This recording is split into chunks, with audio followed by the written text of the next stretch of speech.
Je m'appelle Alain Marbach, je suis le président de IJO. IJO, c'est une entreprise qui aide ses clients à maîtriser leur empreinte environnementale de l'informatique et à la réduire. Pour maîtriser l'empreinte environnementale dans le cloud, il faut d'abord comprendre qu'il y a différentes sortes de cloud, différentes localisations.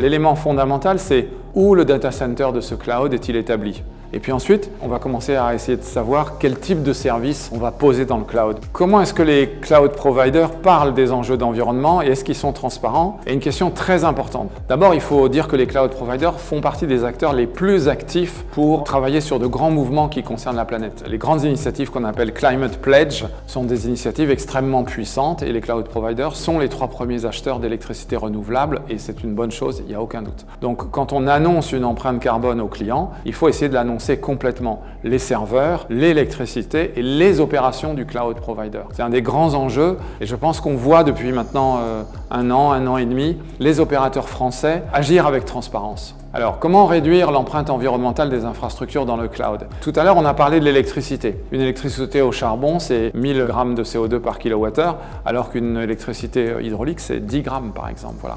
Le deuxième grand facteur, c'est le choix de l'infrastructure cible. Si on a un serveur dédié, et puis on passe à des VM, on peut diviser par 10, et on passe à des conteneurs, on peut encore diviser par 10, et puis on passe peut-être à des fonctions as a service, on peut encore diviser par 10. Donc tout d'un coup, on a un facteur de 1 à 1000 en ce qui concerne la cible sur laquelle on va poser les services. On ne doit pas tout faire d'ici 2050, mais on doit faire les choses d'ici 2050, et il y a le temps pour le faire.